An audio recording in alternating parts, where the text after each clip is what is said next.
بسم اللہ الرحمن الرحیم۔ جس سے پیسے واپس لینے ہو صرف یہ کلمہ 7 بار پڑھیں۔ محترم ناظرین و سامعین، یہ جو آج کا عمل بتا رہا ہوں، میں تو سمجھتا ہوں کہ تقریباً ہر بندے کے ساتھ یہ مسئلہ ہوتا ہے۔ اور وہ کیا ہے کہ بندہ پیسے تو دے کے بیٹھ جاتا ہے، لیکن وہ پیسے جس کو دیے جاتے ہیں اب اس سے پیسے لینا بڑا دشوار کام ہو جاتا ہے۔ پیسے وصول کرنے کا ایسا عمل آپ کو بتا رہا ہوں کہ جس کے پاس کچھ رقم باقی ہو، یا بزنس کرتے ہو، یا ویسے ہی آپ نے ادھار میں دی ہو اور وہ ادا کرنے میں ٹال مٹول سے کام لے رہا ہو، تو آپ یہ عمل کریں۔ انشاءاللہ آپ دیکھیے گا اس عمل کی برکت سے خیر مؤثر حقیقی تو اللہ تبارک و تعالی ہیں، لیکن اس عمل کی برکت سے اللہ کی رحمت جب متوجہ ہوگی، انشاءاللہ وہ شخص آپ کے پیسے جو ٹال مٹول کر رہا ہے دینے میں وہ ادا کر دے گا۔ بلکہ میرے ساتھ بھی کئی دفعہ ایسا ہوتا ہے کہ پیسے دے دیتے ہیں، لیکن وہ وقت مقررہ میں دینے کی بجائے وہ ٹال مٹول سے کام لے رہے ہوتے ہیں یا بالکل ہی جواب نہیں دیتے۔ تو اسی طرح کے مسائل ہر ایک کے ساتھ ہوتے ہیں، میرے ساتھ بھی ہوتے ہیں۔ سب سے زیادہ فائدہ مند یہ عمل ان کے لیے ہے جو کاروباری حضرات ہیں، ان کے پیسے تو پینڈنگ رہتے ہیں، اس کو دیا مال، اس کو دیا، اب اس سے پیسے لینے ہیں، اب وہ ٹال مٹول سے کام لے رہا ہے۔ تو اس طرح سے معاملات ہوتے ہیں کاروباری حضرات کے ساتھ۔ محترم ناظرین، اسلام میں قرض ادھار ایک بہت اہم اور حساس معاملہ ہے۔ قرآن و سنت نے اس کو صرف مالی لین دین نہیں بلکہ امانت، ذمہ داری اور اخلاقی امتحان قرار دیا ہے۔ اسلام میں قرض دینا ایک بہت بڑی نیکی ہے، کیونکہ یہ ضرورت مند کی مدد ہے۔ اللہ تعالیٰ فرماتے ہیں جو اللہ کو اچھا قرض دیتا ہے اللہ اسے کئی گنا بڑھا دیتا ہے۔ ضرورت مند کی مدد کرنا اللہ کو قرض دینا ہے، اللہ اس کا اجر بڑھا دیتا ہے۔ قرآن میں سب سے لمبی آیت آیت قرض میں اللہ فرماتا ہے اے ایمان والو، جب مقررہ مدت کے لیے قرض کا لین دین کرو تو اسے لکھ لیا کرو۔ قرض لکھا جائے، مدت واضح ہو، گواہ رکھے جائیں تاکہ جھگڑا نہ ہو۔ قرض امانت ہے۔ اللہ تعالیٰ فرماتے ہیں بے شک اللہ تمہیں حکم دیتا ہے کہ امانتیں ان کے حقداروں کو ادا کرو۔ قرض بھی ایک امانت ہے، اسے واپس کرنا فرض ہے۔ نبی کریم صلی اللہ علیہ وسلم نے فرمایا مومن کی روح اس وقت تک معلق رہتی ہے جب تک اس کا قرض ادا نہ ہو جائے۔ قرض کی ادائیگی بہت اہم ہے، اس میں غفلت آخرت کے لیے نقصان دہ ہے۔ رسول اللہ صلی اللہ علیہ وسلم نے فرمایا امیر شخص کا قرض ادا کرنے میں ٹال مٹول کرنا ظلم ہے، یعنی اگر کوئی ادا کر سکتا ہو پھر بھی نہ دے تو یہ گناہ اور ظلم ہے۔ نبی صلی اللہ علیہ وسلم نے فرمایا جو مسلمان دوسرے مسلمان کو 2 مرتبہ قرض دیتا ہے یہ ایک صدقہ دینے کے برابر ہے۔ قرض دینا بھی ثواب ہے، اللہ اس کا بدلہ دیتا ہے۔ اسلام میں بہتر طریقہ یہ ہے قرض دیتے وقت نیت صاف ہو، قرض لکھا جائے، گواہ ہو، وقت مقرر ہو، ضرورت کے بغیر نہ لیا جائے، جلد واپس کرنے کی کوشش ہو، وعدہ پورا کیا جائے، واپس لیتے وقت نرمی اختیار کی جائے، عزت کے ساتھ یاد دہانی ہو، صبر کیا جائے۔ اگر قرض واپس نہ ملے تو اسلامی طریقہ یہ ہے نرمی سے بات کرنا، بار بار ادب کے ساتھ یاد دلانا، کسی بزرگ یا ثالث کو شامل کرنا، آخر میں شرعی قانونی راستہ، لیکن غصہ، لڑائی اور ظلم سے منع کیا گیا ہے۔ قرض لینا جائز ہے مگر ذمہ داری کے ساتھ۔ قرض دینا نیکی ہے، واپس کرنا فرض ہے، ٹال مٹول کرنا ظلم ہے۔ اسلام ہمیشہ انصاف، نرمی اور دیانت داری سکھاتا ہے۔ اللہ تعالیٰ فرماتے ہیں اے ایمان والو جب تم کسی مقررہ مدت کے لیے قرض کا لین دین کرو تو اسے لکھ لیا کرو۔ اس آیت سے معلوم ہوتا ہے کہ ادھار لین دین کو لکھنا چاہیے، گواہ رکھنا چاہیے تاکہ بعد میں جھگڑا نہ ہو۔ قرآن پاک میں ارشاد باری تعالیٰ ہے بے شک اللہ تمہیں حکم دیتا ہے کہ امانتیں ان کے حقداروں کو ادا کرو۔ جو چیز یا پیسہ کسی سے لیا جائے وہ واپس کرنا فرض ہے، ٹال مٹول کرنا غلط ہے۔ نبی صلی اللہ علیہ وسلم نے فرمایا مومن کی روح اس وقت تک معلق رہتی ہے جب تک اس کا قرض ادا نہ ہو جائے۔ قرض ادا کرنا بہت اہم ہے، اس میں غفلت نہیں کرنی چاہیے۔ رسول اللہ صلی اللہ علیہ وسلم نے فرمایا امیر کا قرض کی ادائیگی میں ٹال مٹول کرنا ظلم ہے۔ اگر کوئی ادا کرنے کی طاقت رکھتا ہے پھر بھی ٹال مٹول کرے تو یہ ظلم ہے۔ اللہ تعالیٰ کی مدد نصرت اسلام میں ایک بہت بنیادی اور تسلی دینے والا عقیدہ ہے۔ اس کا مطلب یہ ہے کہ اللہ اپنے بندوں کی مختلف طریقوں سے رہنمائی، حفاظت اور مشکلات سے نجات عطا فرماتا ہے، لیکن یہ مدد ہمیشہ ایک جیسے انداز میں نہیں آتی۔ اللہ کی مدد کے بارے میں اہم باتیں: ایک، اللہ کی مدد کا وعدہ۔ قرآن میں اللہ تعالیٰ نے بار بار وعدہ فرمایا ہے کہ وہ ایمان والوں کے ساتھ ہوتا ہے جیسے بے شک اللہ صبر کرنے والوں کے ساتھ ہے۔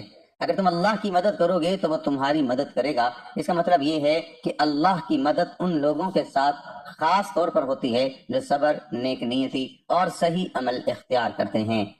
مدت مختلف شکلوں میں آتی ہے، اللہ کی مدد صرف کسی معجزے کی صورت میں نہیں آتی بلکہ مختلف طریقوں سے آتی ہے۔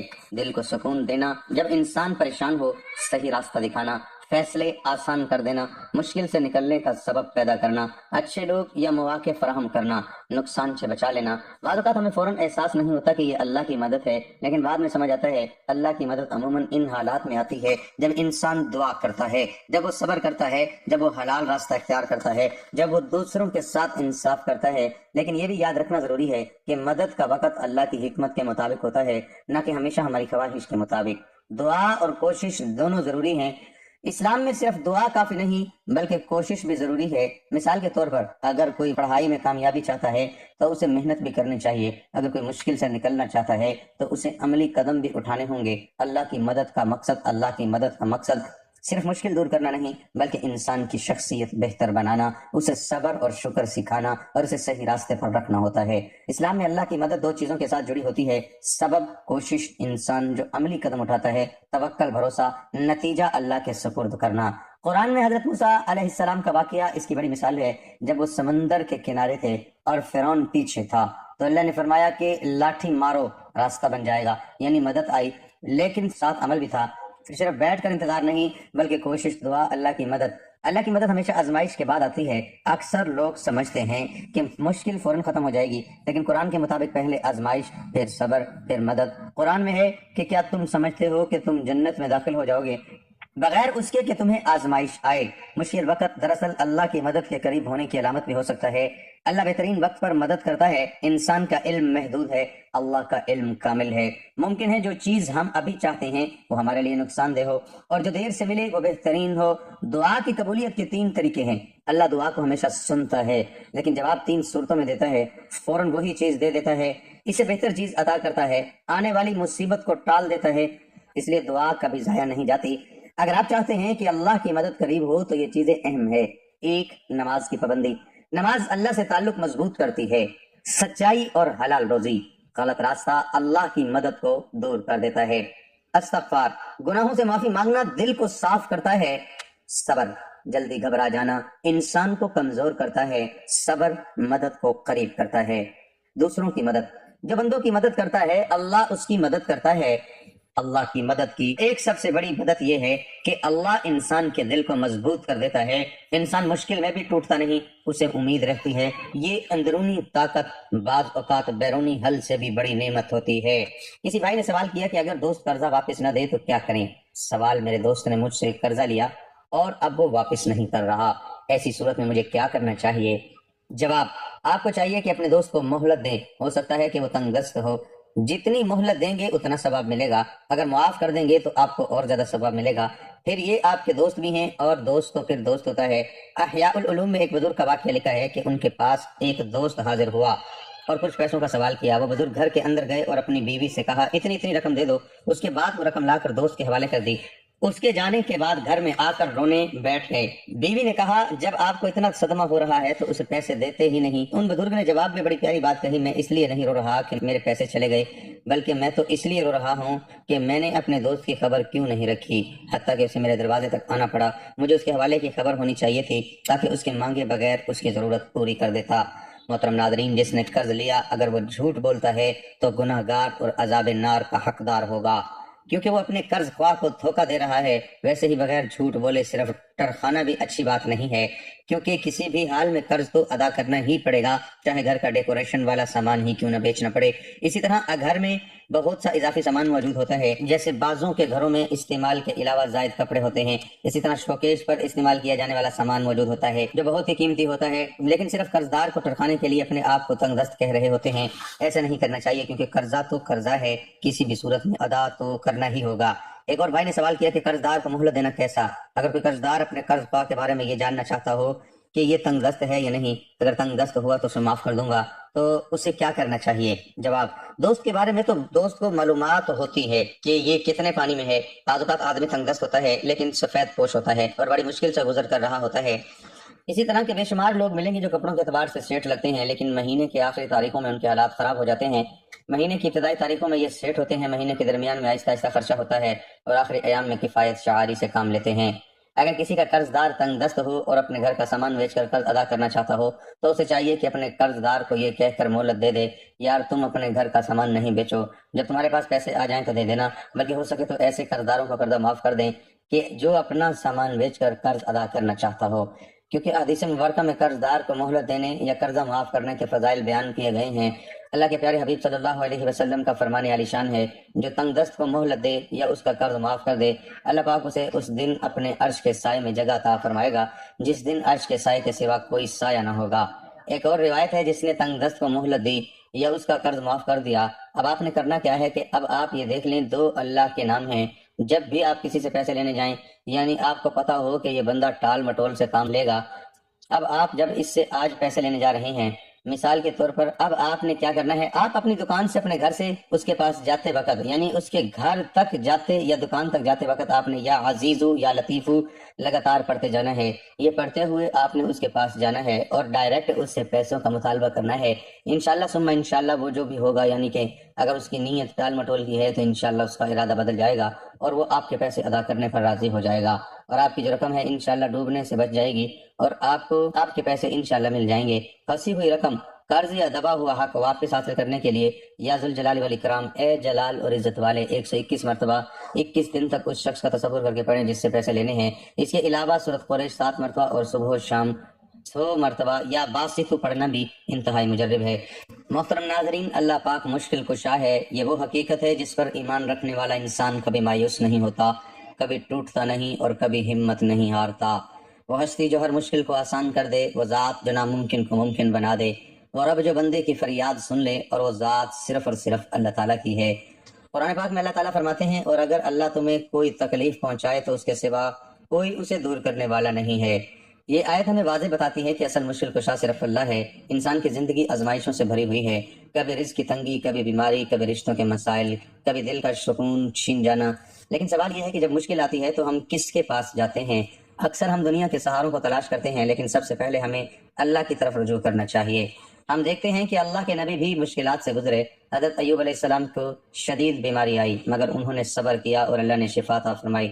حضرت یونس علیہ السلام مچھلی کے پیٹ میں تھے، انہوں نے پکارا لا الہ الا انت سبحانک انی کنت من الظالمین، اور اللہ نے نجات دی۔ حضرت موسیٰ علیہ السلام کے سامنے سمندر تھا اور پیچھے دشمن، مگر اللہ نے سمندر کو اپنا راستہ بنا دیا۔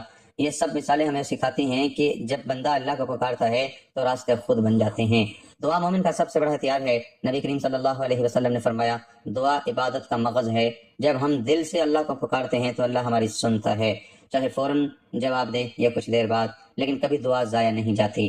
مشکل کشائی کے لیے صرف دعا کافی نہیں، بلکہ یقین اور توکل بھی ضروری ہے۔ توکل کا مطلب ہے کوشش بھی کرو اور نتیجہ اللہ پر چھوڑ دو۔ اگر بندہ سچے دل سے یقین رکھے کہ میرا اللہ میری مشکل حل کرے گا تو اللہ تعالیٰ ضرور راستہ نکالتا ہے۔ کبھی کبھی ہماری مشکلات کی وجہ ہمارے اپنے گناہ بھی ہوتے ہیں۔ جب ہم اللہ سے دور ہو جاتے ہیں تو زندگی میں بے سکونی آ جاتی ہے۔ لہذا ہمیں چاہیے کہ توبہ کریں، نماز قائم کریں، حلال رزق کمائیں، دوسروں کے حقوق ادا کریں، پھر دیکھیں کہ اللہ کیسے آسانیاں پیدا کرتا ہے۔ مشکل وقت میں صبر بہت ضروری ہے۔ قرآن میں اللہ فرماتا ہے، بے شک اللہ صبر کرنے والوں کے ساتھ ہے۔ صبر کا مطلب یہ نہیں کہ کچھ نہ کیا جائے، بلکہ صبر کا مطلب ہے شکایت چھوڑ کر اللہ پر بھروسہ کرنا۔ اگر آپ چاہتے ہیں کہ اللہ آپ کی مشکلات آسان کرے تو 5 وقت نماز ادا کریں، روزانہ قرآن کی تلاوت کریں، استغفار کثرت سے کریں، درود شریف پڑھیں، اللہ سے مانگنا نہ چھوڑیں۔ محترم سامعین، یاد رکھیں دنیا کے سہارے ختم ہو سکتے ہیں لیکن اللہ کا سہارا کبھی ختم نہیں ہوتا۔ جب سب دروازے بند ہو جائیں تو اللہ کا دروازہ کھلا ہوتا ہے، بس شرط یہ ہے کہ ہم سچے دل سے اس کی طرف رجوع کریں۔ اللہ تعالیٰ ہمیں سچا ایمان، کامل یقین اور اپنی رحمتوں کا مستحق بنائے، آمین یا رب العالمین۔ محترم حاضرین، اکثر ہم اپنی مشکلات کو دیکھ کر مایوس ہو جاتے ہیں، لیکن ہم یہ بھول جاتے ہیں کہ ہمارا رب کتنا بڑا ہے۔ قرآن میں اللہ تعالیٰ فرماتے ہیں، میری رحمت ہر چیز پر چھائی ہوئی ہے۔ سوچیں، ہماری مشکل بڑی ہے یا اللہ کی رحمت؟ اگر بندہ سچے دل سے توبہ کرے تو اللہ نہ صرف مشکل دور کرتا ہے بلکہ حالات بھی بدل دیتا ہے۔ محترم ناظرین، کبھی ایسا ہوتا ہے کہ ہم دعا کرتے ہیں مگر فوراً قبول نہیں ہوتی۔ یہاں ایک اہم بات سمجھنے کی ہے، اللہ کی تاخیر انکار نہیں ہوتی۔ کبھی اللہ بہتر وقت کا انتظار کرتا ہے، کبھی وہ ہمیں کسی بڑی مصیبت سے بچا رہا ہوتا ہے، اور کبھی وہ ہمیں آزمائش کے ذریعے بلند درجات دینا چاہتا ہے۔ اگر ہم چاہتے ہیں کہ ہمارا یقین مضبوط ہو تو ہمیں اللہ کے نام و اسماء الحسنی کو سمجھنا ہوگا۔ مثلاً الفتاح، راستے کھولنے والا، الرزاق، رزق دینے والا، الکافی، کافی ہونے والا۔ جب بندہ ان صفات کو سمجھتا ہے تو اس کا دل خود بخود مطمئن ہو جاتا ہے۔ مشکل وقت میں کچھ اذکار بہت مؤثر ہوتے ہیں۔ ذکر و اذکار انسان کو اللہ کی طاقت سے جوڑتا ہے۔ ایک سبق آزمود واقعہ سنیے۔ ایک شخص بہت پریشان تھا، ہر طرف سے ناکام۔ وہ ایک بزرگ کے پاس گیا اور کہا، میری زندگی میں کوئی آسانی نہیں۔ بزرگ نے کہا، کیا تم نے کبھی سچے دل سے اللہ سے بات کی؟ وہ کہنے لگا، میں دعا تو کرتا ہوں۔ بزرگ نے جواب دیا، دعا الفاظ سے نہیں دل سے ہوتی ہے۔ جب اس شخص نے سچے دل سے اللہ کو پکارنا شروع کیا تو آہستہ آہستہ اس کی زندگی بدلنے لگی۔ سب سے خطرناک چیز کیا ہے؟ مایوسی۔ قرآن میں اللہ فرماتے ہیں، اللہ کی رحمت سے نہ امید نہ ہو۔ یاد رکھیں، مایوسی شیطان کی طرف سے ہے اور امید اللہ کی طرف سے ہے۔ اگر آپ واقعی چاہتے ہیں کہ اللہ آپ کی مشکلات کو آسان کرے، رات کے آخری حصے میں اٹھ کر دعا کریں، تہجد، چھپ کر صدقہ کریں، کسی کی مدد کریں، والدین کی خدمت کریں، یہ وہ اعمال ہیں جو اللہ کو بہت پسند ہیں۔ محترم سامعین، اگر آج آپ کسی مشکلات میں ہیں، اگر آپ کے دل میں بوجھ ہے، اگر آپ کو لگتا ہے کہ کوئی راستہ نہیں، تو آج ایک فیصلہ کریں، سب کو چھوڑ کر صرف اللہ کو پکڑ لیں، رو کر مانگیں، دل سے مانگیں، یقین کے ساتھ مانگیں، پھر دیکھیں وہی اللہ جو سمندر کو راستہ بنا سکتا ہے، وہی آپ کی مشکل کو بھی آسان کر دے گا۔ یا اللہ ہماری تمام مشکلات کو آسان فرما، ہمیں اپنا سچا بندہ بنا، ہمیں کبھی اپنی رحمت سے دور نہ کرنا، آمین یا رب العالمین۔ تو یہ آج کا عمل، امید کرتا ہوں آپ لوگ اس سے ضرور فائدہ اٹھائیں گے اور مکمل یقین کے ساتھ کریں گے۔ تو ویڈیو کو پسند آئی ہو تو ویڈیو کو لائک کرنے کے ساتھ کمنٹ میں محبت، اخلاص اور خلوص کے ساتھ اور دل سے کمنٹ باکس میں اللہ کا خوبصورت نام کوئی سا بھی لکھتے جائیے گا، اور اسی کے ساتھ اس ویڈیو کو صدقہ جاریہ کی نیت سے ضرور شیئر کیجیے گا۔ تو دیجیے اسی کے ساتھ مجھے اجازت، تب تک اپنا اور اپنوں کا اور پڑوسیوں کے حقوق کا خاص خیال رکھیے گا۔ السلام علیکم ورحمۃ اللہ۔